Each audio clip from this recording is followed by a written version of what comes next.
Welcome back, everybody, to the Darker Side Podcast, Darker Side Reviews. I am your host, as always, Nick, and we are going to start with a band whose name I am going to butcher so good. Almataha, I guess. Kill the Leaders is the name of this album. Very short 9-song album, but nonetheless fairly enjoyable. So let's begin. First impression with the siren singing in the background of the old duck and cover educational video from the Cold War. We know we're in for some seriously dark socio-political punk music. Or are we? We probably are. So, 2 songs in, and I've come to realize that this album was most likely recorded on someone's laptop in their garage. Not a bad thing entirely, unless you listen to how rigid the vocals are. A light dose of reverb or minor delay would clean the vocals up enough to have it still sound angry, punkish, grungy even. And I can't tell right offhand specifically which cymbal on the drum set sometimes sounds like someone rolling a handful of marbles in a tin bowl. But that's kind of just what happens when you allow the echoing of your cymbals to flood into the track. At track 3, called Nazi Fucks, I'm beginning to think we're going off of a punk rock checklist.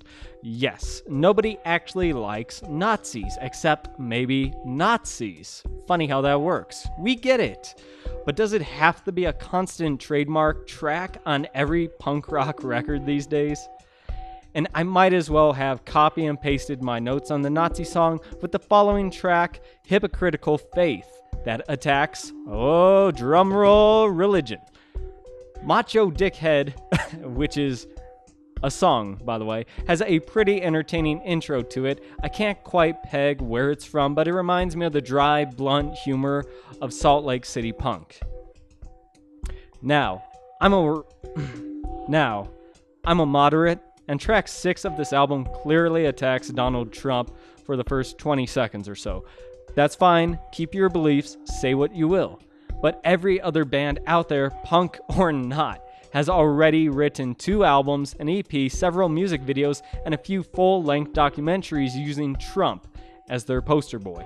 It's kind of like how Reagan was on every punk rock album back in the 70s and 80s.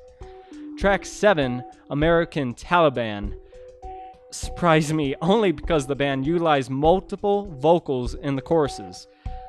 This is, I think, the second time the band has incorporated an actual punk-style chorus throughout this entire album, which is disappointing because it doesn't happen a lot, obviously.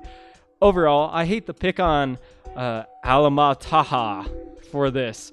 One reason in particular, because I guarantee I am not saying their name at all correctly, but also because it has been a plague for so many punk rock acts of late.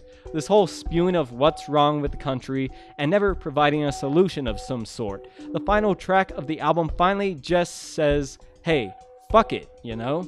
But throughout the rest of the album, it was mainly, this shit is bad, or fuck you. With that said, there's not a whole ton of creative structure to the background of these songs, and the music follows a very strict punk rock formula most of the time. It isn't bad for what it is, but it is what it is, just another punk rock album. I urge these musicians, with all of their anger and obvious fury that they throw like an atom bomb into the music, to keep trying at it. I could see these guys creating a revolutionary album for the punk rock community here in Denver in the very near future, but for right now, they're just following the crowd.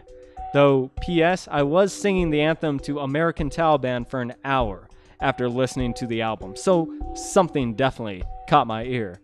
Good work, however, guys, and remember, you asked for this.